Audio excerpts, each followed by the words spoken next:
MundoCast de hoje recebe João Alexandre Moura, ele que é secretário de Cultura e Turismo de Machado. Nós vamos conversar um pouco, bater um papo sobre cultura, sobre financiamento, Lei Paulo Gustavo e tudo que envolve aí o fomento à cultura. João Alexandre, muito obrigado por ter aceito o nosso convite. Obrigado, Américo. Obrigado a todos os ouvintes, né? Internautas da Mundo Music aqui no MundoCast. Satisfação estar aqui, presente, conversando aí com um amigo de longa data. Satisfação. Nós que agradecemos.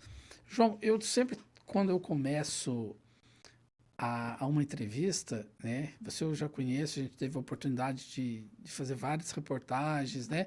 Eu sempre começo perguntando, quem é João Alexandre?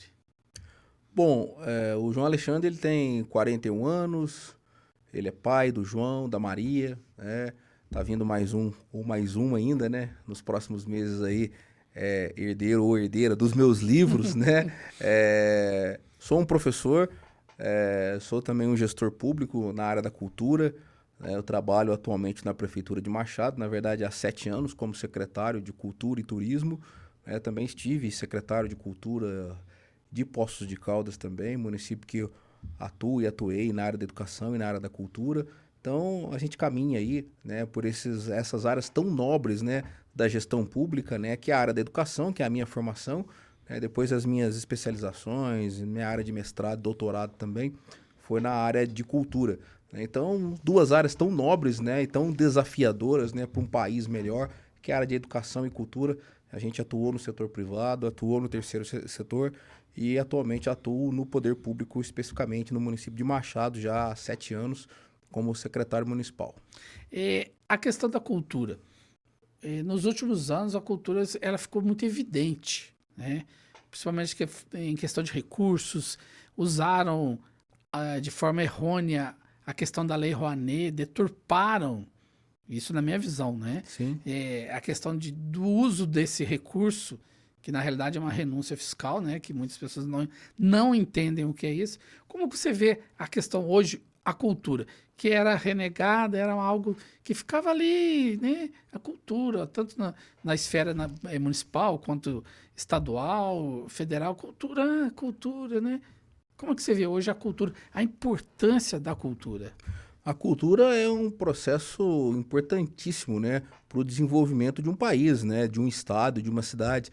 Se a gente pegar aí os países mais desenvolvidos do mundo, né, países europeus, os próprios Estados Unidos, né, no seu orçamento público inclui a cultura, né? A indústria cinematográfica, por exemplo, dos Estados Unidos gera milhares de empregos, né? E o Brasil, ele vem caminhando, né, a passos curtos, às vezes alguns retrocessos, algumas polêmicas relacionadas ao setor cultural, mas eu sou um entusiasta, né? A gente estuda e vive a teoria e a prática das políticas públicas de cultura, né? O Brasil deu uma freada aí nos últimos anos, agora deu uma retomada com o retorno do Ministério da Cultura. Passamos por uma pandemia que provou a importância da educação, mas a importância da cultura, né?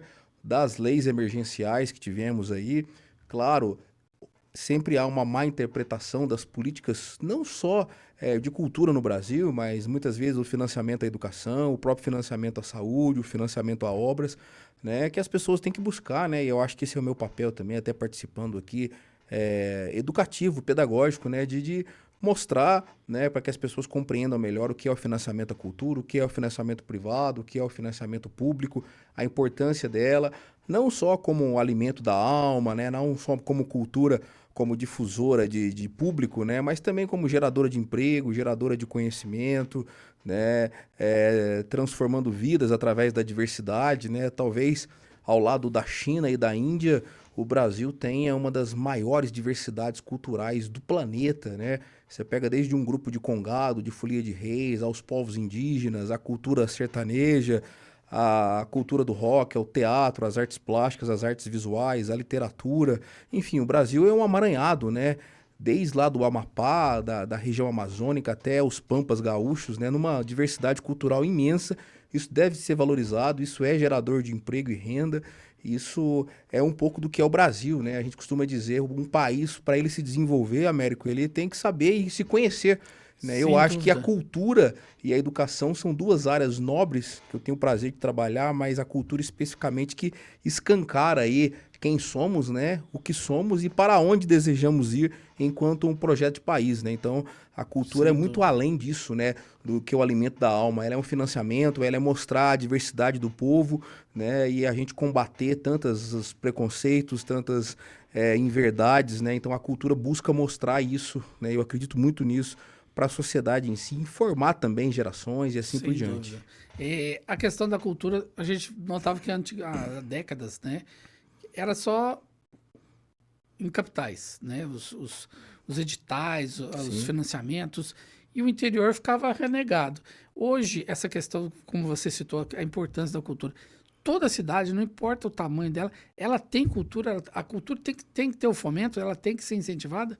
Sim, sem dúvida, né? Eu acho que hoje a gente vem aí com a própria experiência da Lei Aldir Blanc, agora com a Lei Paulo Gustavo, com a Lei Aldir Blanc 2, que virá agora em 2027, em 2024, perdão, até 2027, com o financiamento na ponta, né? Com o recurso público chegando para os estados e para os municípios, saindo disso que você falou, né? Das grandes capitais, do eixo Rio-São Paulo, principalmente, né? Então, o Ministério da Cultura e a construção das políticas públicas no Brasil hoje está muito vinculado a essa questão de levar para a ponta. Levar para a ponta é o quê? Para os municípios, para suas secretarias de cultura, para os seus departamentos de cultura, na distribuição desse recurso e de centralizar realmente, né, os recursos da cultura no Brasil, saindo do eixo Rio-São Paulo, das grandes capitais brasileiras, e indo para o interior, né? E o interior a gente tem uma diversidade imensa, né? Você pega aqui na nossa região, grupos de congado, grupos musicais, grupos teatrais, mas se você for para Minas Gerais, né, para as várias minas, né, de Sim. Guimarães Rosa, a gente vai ter lá a diversidade do Triângulo Mineiro, da região da Zona da Mata, do Vale do Jequitinhonha, do Mucuri. Eu estive aí algumas semanas na Conferência Estadual de Cultura, inclusive fui delegado, né, fui o secretário mais votado do estado, e a gente viu lá, percebeu ao conviver com as pessoas, com os agentes culturais, com os secretários de Minas todas, a diversidade, a dificuldade e a importância desse recurso chegar para fomentar uma escola de artesanato, para fomentar uma escola de música bem no interior, para fomentar um grupo de congado aqui do sul de Minas, ou um grupo de catira lá da região de Sete Lagoas, enfim. Então o recurso da cultura, ele está começando, né? Ainda há grandes desafios ainda. Acredito que agora com a Política Nacional Aldir Blanc 2, ela vai chegar mais forte no interior do Brasil, para que a gente possa realmente, né, fomentar ainda mais e, claro, não ficar só apenas no fomento público, né? As iniciativas privadas, né? A cultura auxiliando o turismo também, que é uma área muito importante também desse segmento cultural. A questão do turismo e da cultura estão alinhadas, né? Porque o turismo em si movimenta a cultura também movimenta o turismo. Sim, sem dúvida, né? Muitas secretarias são apenas de cultura, né? Mas a gente, por exemplo, em Machado, a experiência da cultura e do turismo, né? Se faz cultura, mas para se fazer cultura também necessita de públicos de cultura. E o Sim. público de cultura está na população da cidade, mas também está com os turistas. Então, se você pegar aí as grandes cidades turísticas do Brasil hoje, né, o principal, a cereja do bolo do turismo daquela cidade são os movimentos culturais, né? Estive recentemente em Monte Verde, uma cidade serrana aqui, né, distrito de Camanducaia, no interior de Minas Gerais, tem belas pousadas, belos hotéis, mas a vida noturna de Monte Verde que mantém os turistas são os artistas, são as apresentações. Você tinha bares lá com música popular, bar com rock, bar com música mais tradicional. A Então, todo assim, tipo de toda essa gosto. diversidade, né, exposições, agora tá com a programação natalina. Então, assim, isso é turismo cultural também, né? É trazer público para fomentar, para deixar o dinheiro no comércio, para movimentar a economia, que a gente chama hoje isso de economia criativa. Então, é de fundamental importância também essa interface entre o turismo e a cultura, né, para atrair públicos, né, para gerar renda, os hotéis, o comércio, o restaurante, muitas cidades brasileiras, se você pegar desde lá da festa junina de Caruaru, em Pernambuco, até a Oktoberfest em Santa Catarina e o Boi Garantido, o Boi Caprichoso lá no Amazonas, você vai ver que são movimentos culturais, mas que também tornaram-se movimentos turísticos, né? Rotas turísticas que atraem pessoas do Brasil e do mundo todo, né? Em determinadas épocas do ano e faz da cultura daquela cidade, né? Relacionada ao turismo, um grande gerador de negócios, né? Uma ferramenta limpa, né? O Brasil fala tanto de industrialização, a indústria é importante, a agricultura é importante, né? Mas o turismo e a cultura é uma economia limpa também, né? Que não gera resíduo, né? Então, assim, tem muitas experiências no Brasil afora, né? Que se relacionam a turismo com a cultura, né? O turismo cultural, turismo de inverno e assim sucessivamente. Sim. E aqui próximo a nós, aqui em Alfenas, nós temos aí eventos de destaque, né? Cultural, como a Festa do Marolo, em Paraguaçu. Sim. Temos a Festa São Benedito e Machado, que já é tombada, né? Sim. Que é patrimônio. E isso é importante, a gente resgatar essas questões culturais, locais, as pessoas terem essa visão de que isso é importante. Sim, sem dúvida, né? Você citou dois exemplos, duas experiências muito interessantes, né? O Marolo em Paraguaçu, né? Que é a identidade da cultura alimentar do Cerrado ali de Paraguaçu, né? A festa de São Benedito de Machado, que é centenária e atrai muitos turistas, inclusive machadenses ausentes, né? Que moram em outras cidades, vêm no final de agosto, né? Para a festa de São Benedito. A festa de São Benedito em Machado é no final de agosto, o dia de São Benedito é no dia 5 de outubro, porém, o final de agosto marca também o fim de um ciclo econômico, né? Que é o café, né? Que é toda a produção histórica de Machado é baseada no café. Tá certo que agora está tendo uma diversidade econômica, mas também é o momento que a cidade está amarrotada de recursos financeiros oriundos da apanha do café, do fim da safra, que também as pessoas consomem, gastam, prestigiam a cultura da congada, prestigiam 12 dias de festividades e muito importante, né? Muito importante, centenária, registrada como patrimônio cultural, que é um exemplo de cultura que você pode atrair turismo também. Né? Esse final de semana também até estive aqui em Fama, né? Festival de Cinema. O Festival de Cinema é uma alternativa, tá pelo 6º ano, né? E o audiovisual no Brasil, no interior do Brasil, muito difícil. Então, a proposta da Mostra de Cinema de Fama é interessantíssima, né? Acho que ela vai aos poucos, ano a ano, formando público, trazendo filmes. Né? A gente tem aqui no interior essa mania mais de festas tradicionais, quermesses e música, né? Mas aí a gente traz uma outra linguagem, que é a linguagem do cinema, a linguagem do audiovisual, numa cidade pequena que tem uma paisagem, um potencial turístico fantástico, como é Fama aqui do lado de Alfenas. Então, assim, também são iniciativas valorosas, né?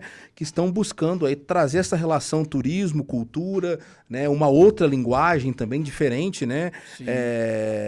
Mais contemporânea, que é o audiovisual brasileiro. Então, assim, a nossa região é muito rica também, a região do sul de Minas Gerais é muito rica nessa interface cultura e turismo. Vai diversificando o público também, né?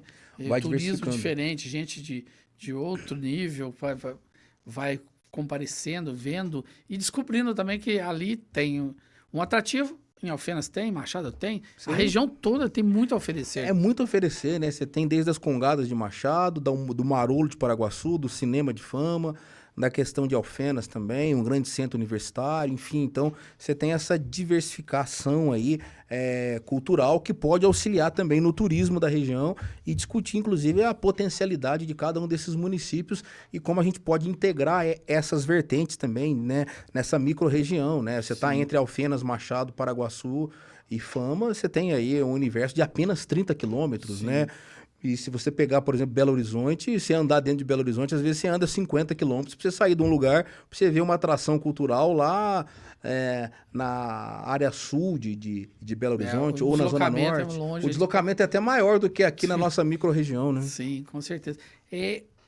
Uma coisa que chamou a atenção, que a gente teve a oportunidade até de noticiar, foi a questão do pastel de fubá. Algo assim que faz parte do cotidiano do machadense, né? Quem nunca comeu um pastel de fubá? Como que foi conseguir, né, transformar isso numa questão cultural? Como é que foi esse trabalho? Como é que foi esse resgate dessa cultura? Então, nós fizemos o registro também do pastel de fubá de Machado, né, como patrimônio cultural. Inclusive, ele está tramitando agora na Assembleia Legislativa para tornar esse patrimônio de interesse cultural de Minas Gerais, né? É muito interessante essa proposta e, assim, a gente resgatou a tradição, né, o dossiê de tombamento, de registro, na verdade, né, como patrimônio imaterial.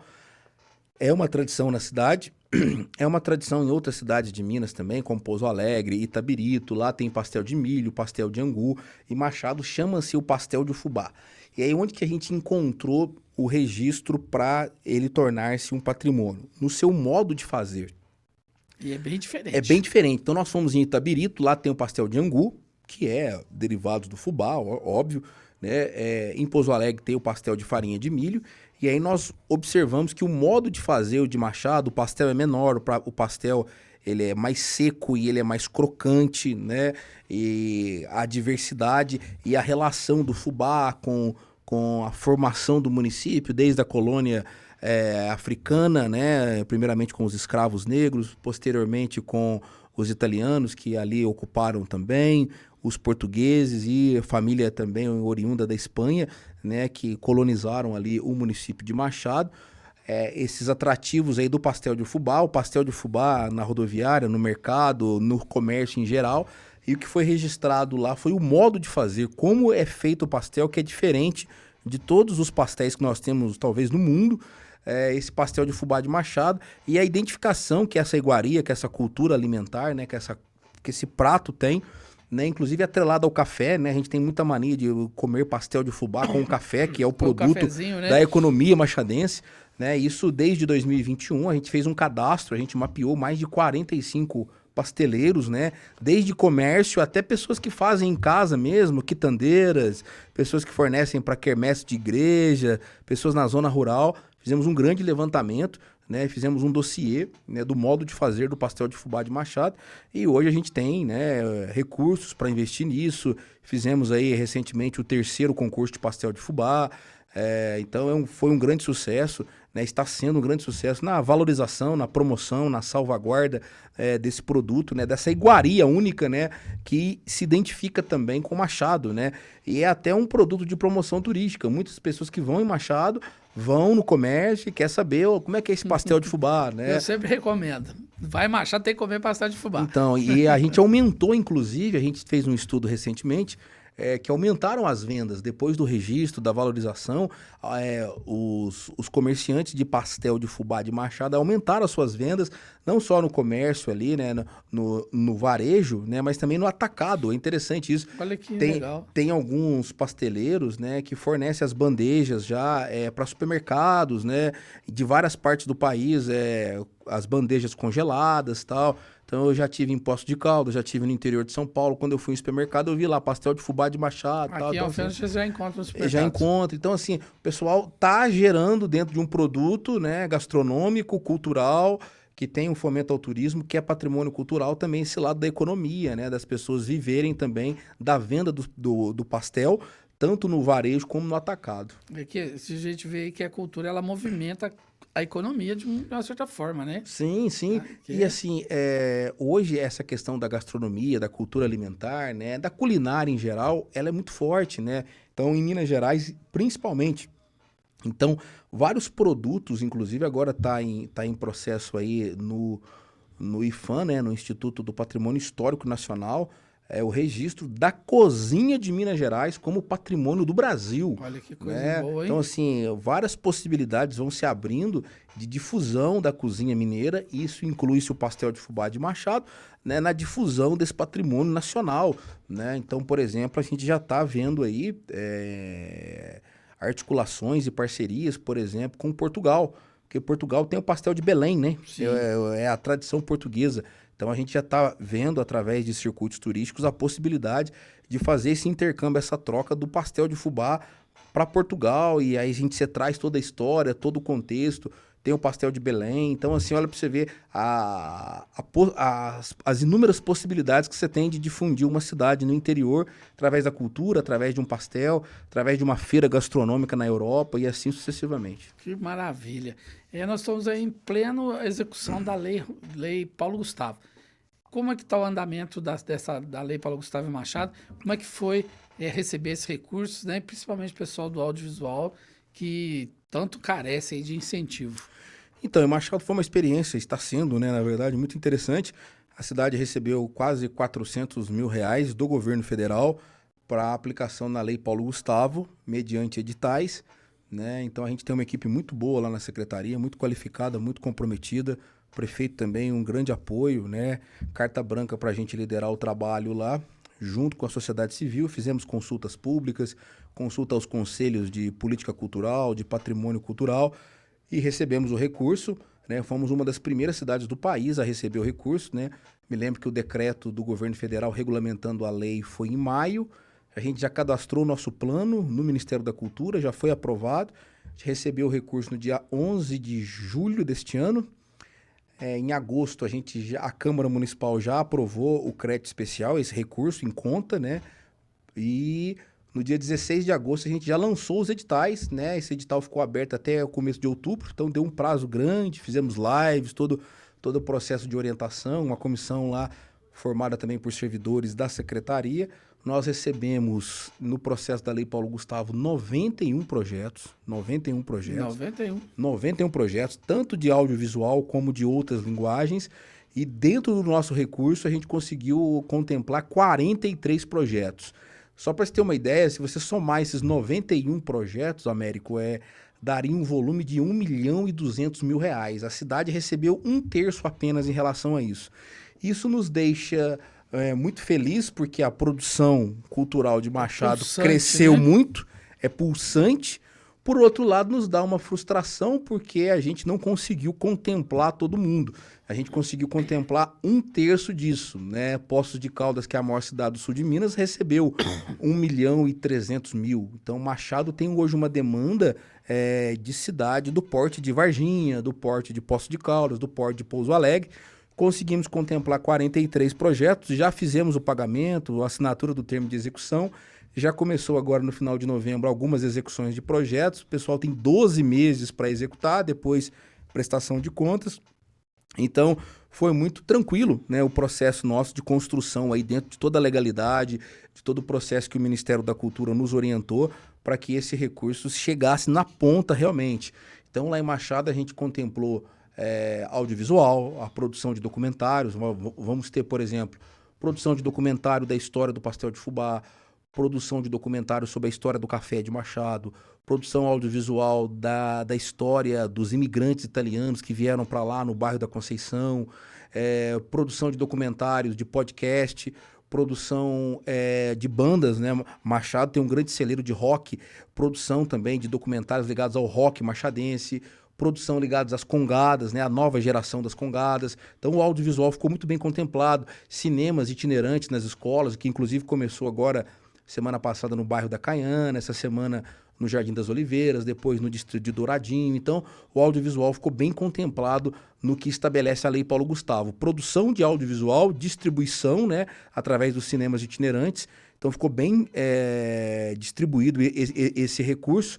Produção de acervos, né, pessoas que tinham acervos históricos ainda, que estão sendo digitalizados, depois serão distribuídos nas escolas, nas universidades, na própria Casa de Cultura. Tem a produção de um documentário sobre a história do cinema machadense. Então, assim, a qualidade dos projetos ficaram muito boas, além do edital de outras linguagens, né? Que lá contemplou oficinas de teatro, grupos de congada, grupo de folia de reis, produção de shows, enfim. Ficou bem distribuído. Ficou bem distribuído dentro do que estabelece o Ministério da Cultura, né? Esses 400 mil que já foram todos pagos a todos os 43 produtores, e eles têm 12 meses, né? E depois mais 30 dias para prestar conta para a execução desses projetos, né? Então, alguns já estão sendo executados agora, nesse final de ano, né? Outros seguirão aí até novembro de 2024, mas a gente vai movimentar consideravelmente aí a cadeia produtiva da cidade. Inclusive, nós não estamos perdendo tempo, estamos trabalhando muito, com o apoio lá do prefeito Michael. Nós já cadastramos, já estamos autorizados a receber mais 300 mil na política Aldir Blanc, né? Então, os municípios agora têm até o dia 11 para cadastrarem os seus planos.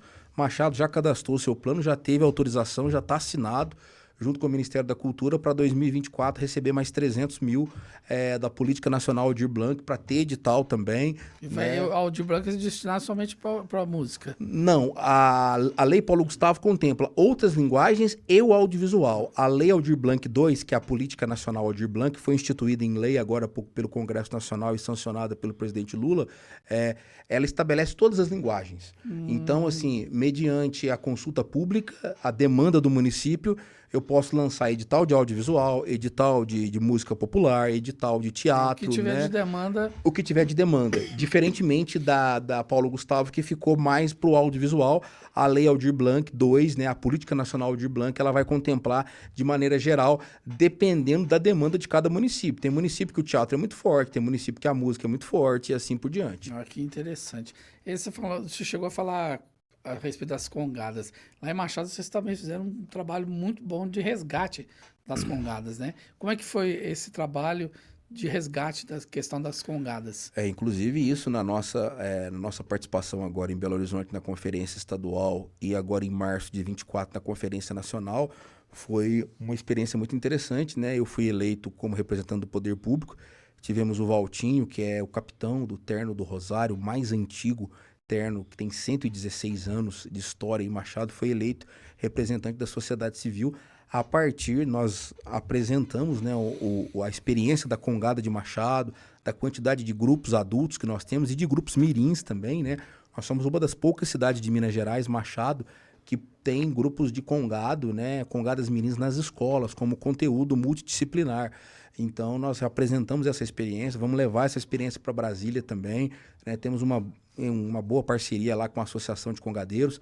Machado hoje tem 19 ternos de congado e aproximadamente 10 congadas mirins, que são trabalhadas o ano todo nas escolas municipais. Inclusive tem recurso para compra de instrumento, tem recurso para compra de vestimenta, né, para se fazer lá todo o fardamento que a gente chama, né? Então, assim, Machado é uma referência, inclusive a maior cifra orçamentária municipal do orçamento da cultura é destinada à congada, que é uma tradição centenária, não só pela festa, né, mas durante o ano todo, né, essa produção cultural que nós temos relacionadas aí à congada de Machado, que é referência em Minas Gerais, na quantidade de grupos, na questão da congada mirim e também no incentivo que o poder público dá para a manutenção da maior riqueza cultural do município, que são as nossas congadas. Certo. Esse é o caminho certo que nós temos hoje no país, nesses fomentos dessas leis específicas? Tem outros editais, leis estaduais, leis federais. Você acha que esse é o caminho para fomentar realmente a cultura ou ainda falta muita coisa? Eu acho que a gente tem que caminhar muito ainda, mas eu acredito que nós sabemos aonde nós queremos chegar, né? Por exemplo, a cultura popular, a cultura da congada, ela tem grandes dificuldades de incentivo no setor privado, né? Uma grande empresa prefere patrocinar um show de um grande artista do que patrocinar um grupo de congado, né? Isso não acontece só no congado, acontece com a capoeira, acontece com o hip hop, né? O hip hop que é uma crescente no Brasil. Que tem aquele estigma marginalizado. Marginalizado. É um pouco desse, eu vou até mais além, é um pouco desse racismo estrutural do Brasil. Tem essa pegada também. Que ainda está marcado ainda na nossa sociedade. Mas a cultura existe para isso, né? Para quebrar os preconceitos, para quebrar os paradigmas, né? Então esses movimentos vêm crescendo muito no Brasil. A gente teve lá na conferência estadual, viu a representação de povos quilombolas, de matriz africana, do hip hop, da capoeira muito forte, junto com o teatro, junto com a música, junto com a dança, junto com a literatura, com o artesanato, com a gastronomia e tal. Mas é um movimento que vem se fortalecendo muito e ainda requer do fomento do poder público, seja por recurso federal, estadual ou do próprio município mesmo, né? Mas a gente vem buscando essa sensibilização também, né, para que a iniciativa privada também, através de outras leis, né, e de patrocínios diretos também, né, possam auxiliar essas manifestações culturais locais. Ainda é um grande desafio, mas o fomento público, eu acredito muito no fomento público para a manutenção desses grupos culturais tradicionais, né? Machado tem congadas de 100 anos, né? Então, assim, algo assim que ultrapassou gerações. Não pode se perder, tem que se manter, não pode se perder, né? A gente tem que se manter, tem que buscar que eles se organizem também, e hoje eles estão mais organizados, né? E o apoio da prefeitura é fundamental, e a qualificação deles, por exemplo, o próprio Terno do Rosário agora ganhou um edital do governo estadual, né? Vai receber R$30 mil para manutenção do terno, entrou no edital estadual. Então, a gente qualificar também esses agentes culturais, esses fazedores da congada de Machado, a também pleitearem, né? E esse é o papel também da Secretaria de Cultura, a pleitearem outros recursos também, né? Não ficar só esperando. Não ficar só esperando, né? Esse é o desafio também. Então, você tem uma nova geração de congadeiros lá, que começaram na Congada Mirim, que hoje já estão assumindo aí os ternos que eram de seus avós, seus bisavós, seus pais, né, que estão buscando também liderar essas frentes aí de fomento, né, de captação de recursos para esses grupos culturais tão tradicionais, tão simbólicos, tão importantes para o município e para toda a região. A gente vê que em certas cidades a cultura vai, anda, movimenta, e outros não vão. Você acha que falta a questão também da qualificação dos profissionais? Porque geralmente, às vezes, tem uma pessoa muito capacitada num local e em outro não tem. Em busca de recursos, como você estou aí, não para, está buscando recurso, está indo atrás. Isso falta essa qualificação, porque a gente vê aqui, por exemplo, aqui em Alfenas, teve o edital, né? E a pessoa tem muita dificuldade de apresentar projeto. Inclusive, Américo, a principal proposta encaminhada na Conferência Estadual de Cultura para a Conferência Nacional foi isso que você falou: formação e capacitação. A gente tem um vazio ainda no setor cultural, claro, sem generalizações, nessa questão de formação, de capacitação, não só dos agentes culturais, mas como também dentro do próprio poder público, né? Eu costumo dizer que eu sou um privilegiado, eu tenho uma equipe muito boa, eu consegui formar uma equipe muito boa, qualificar uma equipe muito boa, é pequena, nós temos as nossas dificuldades, então, assim, a formação de uma equipe numa Secretaria de Cultura, ela é fundamental. Você ter a questão política, o apoio de um prefeito, como o nosso prefeito Michael, nos dá liberdade para trabalhar, é muito importante também. E foi o que a gente ouviu muito lá na conferência, né? Falta muita formação dos agentes culturais, mas dentro dos municípios também, né? Eu vi lá vários municípios, né? Por exemplo, relatos de colegas secretários lá na conferência que o diretor de cultura ou o secretário de cultura geralmente é a esposa de um político que não entende nada de cultura. Só foi indicado ali. Foi indicado. Então, assim, e aí não faz acontecer. E a cidade tem uma cultura riquíssima, grupos culturais riquíssimos, mas o poder público é ausente. Teve uma outra cidade lá que eu vi alguns relatos que o indicado pelo prefeito pela cultura foi um policial militar. Nada contra um policial militar, muito pelo contrário, né? Mas na área da segurança pública, da defesa social, ele é um especialista, né?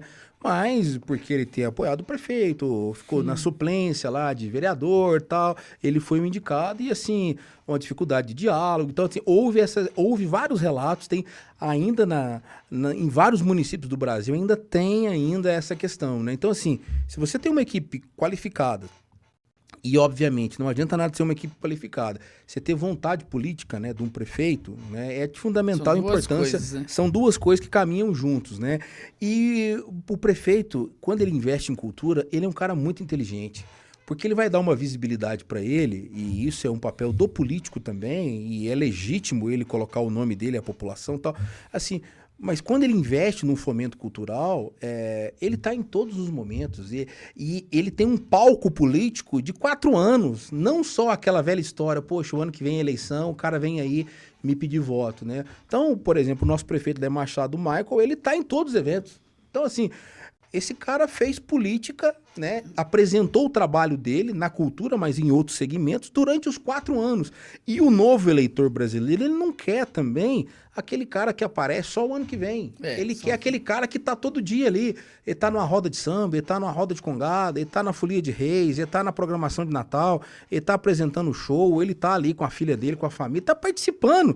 Porque a vida, principalmente em cidades pequenas, né, é você ter essa participação, né? Não chegar só na época de eleição. Então, assim, os prefeitos que têm essa sensibilidade de entender a cultura como alimento da alma, como importante, geradora de emprego, como geradora de conhecimento, mas como também de uma participação política da sociedade em sintonia com o poder público, é de uma inteligência à frente do seu tempo, Sim, né? com certeza. Diferente de muitos outros municípios que nem têm a cultura como uma pauta, né? A educação é importante, a saúde é importante, obras são importantes, são áreas cruciais na administração pública, assistência social, sem dúvida, né? Mas a cultura, ela tem o seu lugar também, né? Eu costumo dizer que a cultura é o lugar do encontro, e é o encontro leve. Sim. O cara sai da casa dele para ele ir num show, para ele ir numa festa, ele tá de boa. Ele não tá num pronto-socorro doente e xingando o prefeito. Sim. Então, assim, quando a pessoa vai num sistema de saúde, ela tá doente, ela tá debilitada. E se não tem assistência, pior ainda. E se não tem assistência, a pessoa fica... Já na cultura, quando ele é o lugar do encontro, a pessoa tá feliz, a pessoa tá tranquila, a pessoa tá com a sua família, a pessoa tá descansando a cabeça num sábado, num domingo, num feriado. Então, assim, é o lugar realmente do encontro, né? Do encontro leve. Então, assim, essa valorização da cultura é de fundamental importância, né? Para a permanência de comunidades, de cidades pequenas, como nós temos aqui no interior de Minas Gerais, é o lugar realmente do encontro. E é o lugar que o político, que o agente cultural eleito democraticamente, legitimamente pela sua população, vai dar uma satisfação, né? Sim. E assim sucessivamente. Ele tá lá, às vezes tá lá, tem uma moça que é o prefeito. Eu fui lá na farmacinha, tá faltando um remédio, é o momento do prefeito. Mas a pessoa, ela vai fazer essa pergunta, e eu tive essa observação muito nas gestões que eu trabalhei. Quando a pessoa pede, ela pede no encontro cultural de uma maneira mais leve, entendeu? Né? Às vezes, se ela for lá no pronto-socorro, ela vai pedir... educadamente. Se ela for no posto de saúde, ela vai ser mais áspera, né? Vai gravar um vídeo, vai xingar. Então, assim, é tudo uma questão também de encontro, né? Então, a cultura, ela tem esse papel também de ouvir, né? De promover encontros, né? De uma maneira mais saudável, né? Sem dúvida. E nesse tempo todo que você está aí lidando com cultura, na gestão pública, o que te frustrou? O que te frustra? Excelente pergunta, sabe? O que me frustra, excelente pergunta, Américo, pouquíssimas pessoas, pouquíssimas mesmo, ainda bem, que querem que não dê certo. Isso é ruim.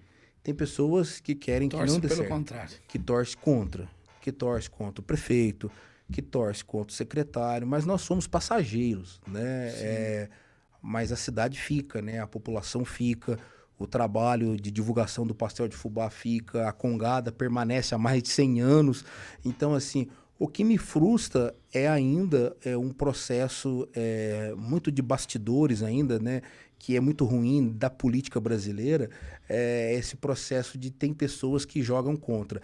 Não no sentido de oposição política, não. Isso é legítimo, né? Você ter candidatos a favor, São candidatos adversários contra. E não inimigos. Não inimigos, mas tem pessoas que querem que dê errado mesmo, que quer que não tenham, que quer que o recurso não chegue. E quer fazer tudo para que... E quer fazer tudo para não chegar, entendeu? E essas pessoas muitas vezes são eleitas, entendeu? Assim, é um pouco assustador, mas assim... Voltando ao início da entrevista, né? Eu acredito muito no processo educativo, no processo cultural, de formação de uma sociedade melhor, de uma civilização mais desenvolvida nos aspectos de conhecimentos educacionais, culturais, políticos, para que nós não tenhamos isso, né? Eu sou um otimista disso. Eu né? vejo assim, te interrompendo, Sim. eu vejo que a cultura ela ainda está refém da política. Ela não é livre, ela não é uma política de Estado, né?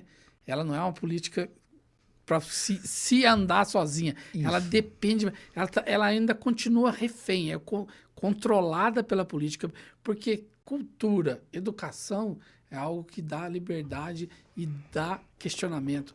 O indivíduo ele vai questionar, ele vai querer saber mais, ele vai progredir. Esse é o meu pensamento. Sim, sim. Eu acredito muito nisso que você comentou também, mas eu acho que assim, você falou muito bem, né? De política de Estado e política de governo, né? Eu acho que o Brasil está caminhando ainda para ter uma política de Estado, né? Nós temos aí as leis que a gente comentou aí, né? Nós temos experiências de municípios, de estados muito interessantes. É que pode mudar o político, pode mudar o governo, mas aquela política continua. Isso, como você disse lá, a Congada existe há 100 anos. Sim. E ela vai continuar. Ela vai continuar. A professora Benedito está lá, ela continua. Ela continua. E não importa quem assuma, quem esteja, não tem como parar. Até porque se você pesquisar na história, a Congada, antes do fomento da prefeitura, ela saía pedindo, eu converso com muitos congadeiros, com muitos mestres da cultura popular, elas saíam pedindo dinheiro para a igreja e dinheiro para pessoas mais ricas da cidade para ajudar. E aí chegou um certo ponto que alguns congadeiros não concordavam com isso mais, e aí eles se politizaram e foram reivindicar os seus direitos. Começou com recursos poucos, né? Ajudas minoritárias, veio a nossa experiência em Machado, né, com o apoio do prefeito, aí entra a questão da política, que é importante também. Com certeza. Né? Para fortalecer esses fomentos, essas formações, essa parceria com a Associação de Congadeiros, muito além só da festa de São Benedito, para que realmente torne-se uma política de Estado, né? Então, assim, e aí a gente fortaleceu, e aí virou um produto turístico, uma divulgação cultural, e assim, associação conhecida no Estado todo. Aí que entra a política como política de Estado também, né? Eu acho que é isso, né? E aí entra a experiência do poder público de auxiliar no desenvolvimento cultural. Se você pegar o orçamento em relação à saúde e educação, é menos de 1% em relação a isso, mas gera um impacto transformador, como as congadas de Machado são conhecidas em todo o Brasil, imenso, entendeu? Então, assim, esse é o papel também da política, né? Mas da política de Estado, né? Da política que tem um governo que acredita na cultura, isso é importante, mas da política de Estado também, né? Agora, em relação às frustrações, né? A gente tem que ter também, obviamente, inteligências emocionais, né? Para lidar com isso, né? Tem pessoas que querem, né?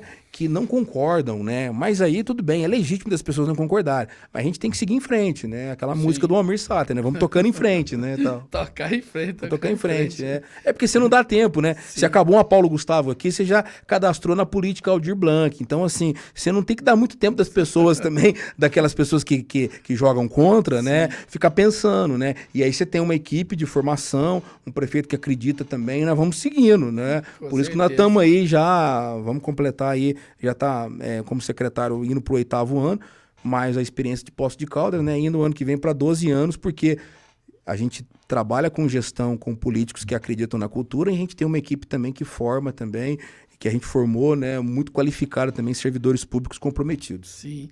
Para quem não sabe, né, ou não tem conhecimento, Machado tem um acervo fabuloso na Casa da Cultura. Como é que é manter todo aquele acervo, né? Como é que é manter aquilo? Tem recurso? Como é que vocês fazem para manter isso? Então, é desafiante, né? A gente tem um acervo realmente, um dos maiores do sul de Minas, né? No nosso arquivo público municipal. No decorrer dos anos, a gente fez algumas aquisições de equipamentos e a gente está aí já indo para o 4º ano com o processo de digitalização. Já está disponível, inclusive, grande parte desse acervo no site da Prefeitura de Machado para acesso a documentos históricos. A gente recebe muitos pesquisadores, historiadores, universitários que fazem pesquisa sobre o nosso acervo lá. E já estamos digitalizando. Adquirimos aqui alguns equipamentos, né? Mas ainda temos que avançar ainda mais. Mas é um compromisso nosso de digitalizar, de disponibilizar esse acervo, né? A Lei Paulo Gustavo, nesse aspecto, também nos ajudou. Nós recebemos muitas propostas aí de digitalização de acervo, de recuperação de acervo, de resgate de acervo, que vai compor também, como contrapartida, como estabelece a Lei Paulo Gustavo, parte desse acervo também da Casa da Cultura. A maioria das propostas... porque a Lei Paulo Gustavo estabelece o projeto e dentro do projeto você tem que ofertar uma contrapartida. A maioria dos projetos ofereceram como contrapartida a disponibilização, a gratuidade desse acervo aí para a Casa da Cultura. Então, para nós, vai enriquecer ainda mais, né, o nosso arquivo público municipal. O momento é desafiador e a gente sabe que o processo está, como você disse, está caminhando lento. O momento de todo mundo que age, que atua na cultura, aproveitar o máximo disso aí, porque futuramente vai mudar o governo. Aí entra com aquela nova história. Então, acho que tem que pegar com garra mesmo e executar. Sim, eu acho que o caminho é esse, né? Mas o caminho também passa por aquilo que a conferência estadual e a nacional também vai deixar bem claro, inclusive, para estabelecer novas leis para a cultura, que é a formação, a capacitação, a qualificação de agentes culturais, né? Ninguém está pedindo para fazer cursos universitários de gestão cultural, mas que aquele que faça e que quer viver de cultura, seja um congadeiro, seja um músico, seja um produtor, ele se qualifique para saber como acessar esses recursos. Recursos existem, as leis são políticas de Estado que vão permanecer, independente de governo de direita ou de esquerda ou de centro, mas cabe ao produtor, ao fazedor de cultura, que nós chamamos hoje de agente cultural, ele se capacitar para buscar as várias linhas de financiamento que a cultura brasileira oferece, seja nos municípios, nos estados e também na União, que agora, com a Lei Aldir Blanc, com a Lei Paulo Gustavo, com a Lei Aldir Blanc II, finalmente, né, foi uma conquista da classe brasileira, está chegando na ponta, né, está chegando nos municípios, né, inclusive está tendo uma pressão muito grande em vários municípios que não executaram a Lei Paulo Gustavo, nos prefeitos, nos secretários, né? Ainda não executou, inclusive foi prorrogada agora, né, o Senado e a Câmara prorrogou para 2024, né, muitos municípios iriam devolver o dinheiro agora, 31 de dezembro, e aí o governo falou, ó, tudo bem, vou dar mais um ano para vocês executarem, né? Então, assim, teve casos de municípios que receberam o dinheiro está na conta, o dinheiro está parado lá. Eu vi que aqui em Minas, várias cidades não tem sequer Secretaria de Cultura. Para administrar, para gerenciar esses editais. Houve prefeituras que recusou o recurso, houve prefeituras que teve ingerência de prefeitos, eu vou usar para esse fim. Não, você tem que usar para esse. Então, o Ministério da Cultura está tendo esse trabalho aí de sensibilização de alguns gestores, né, para a Lei Paulo Gustavo, que foi prorrogada por mais um ano. Então, os municípios têm mais um ano para que esse recurso chegue na ponta. O papel da prefeitura é um só, receber, aliás, é dois, receber o recurso e repassar mediante edital para os agentes culturais. A prefeitura, por exemplo, com o recurso da Paulo Gustavo, ela não pode criar um festival, ela não pode fazer um rodeio, ela tem que repassar esse recurso para as várias manifestações que tem. Esse recurso é recurso da ponta, é recurso que vai lá para o agente cultural, para o cara que faz cultura na cidade, para o produtor, para o cara que tem um projeto que vai levar cinema na zona rural, para o músico, para um grupo de congado e assim por diante. E eles fomentam a economia, isso que tem que ver essa pegada também. Sim, né? A gente coloca o dinheiro na mão deles para eles executarem e depois eles têm que ter a responsabilidade de prestar conta. Então é isso. Eu acho que a cultura, ela se movimenta dessa forma, né? Cabe à Secretaria de Cultura receber o dinheiro, repassar o dinheiro e fiscalizar que o projeto está sendo executado. São essas três questões. Então o caminho é esse, a cultura está aí, temos que ter os fazedores de cultura e buscar sempre recursos. Eu acho que o caminho é esse, né? Para a pessoa que quer sobreviver de cultura, é um grande desafio isso no Brasil, né? Mas o caminho está aí, o recurso está chegando na ponta, eu sou um otimista. O retorno do Ministério da Cultura como uma pasta para o governo federal foi de grande valia também, né? Coloca a cultura na discussão de outros grandes temas importantes do Brasil, como é a educação, como é a saúde, como é o meio ambiente, mas a cultura num país tão diverso, tão multicultural como é o país, como é o nosso país, o Brasil, né, merece realmente uma pasta específica para cuidar da cultura, para fomentar, mas também para capacitar, para difundir, para promover, para se relacionar com outras áreas, como o turismo, como a educação, que nós falamos aqui também. Certo. João, só tenho a agradecer, né, por ter aceito nosso convite, esse bate-papo tão interessante sobre cultura. Tá certo, Américo. Obrigado, viu? O pessoal aí da Mundo Music, do Mundo Cast. Satisfação estar aqui. Até uma próxima oportunidade. Estamos à disposição. Quando precisar, estamos aí. Tá certo. Grande abraço, meu amigo. E o Mundo Cast fica por aqui. Mas não deixe de curtir e compartilhar nossas páginas nas redes sociais. Instagram, @Mundo Music 103.9, TikTok, Mundo Music 103.9 ou nosso canal no YouTube, Mundo Music FM 103.9. Até o próximo Mundo Cast.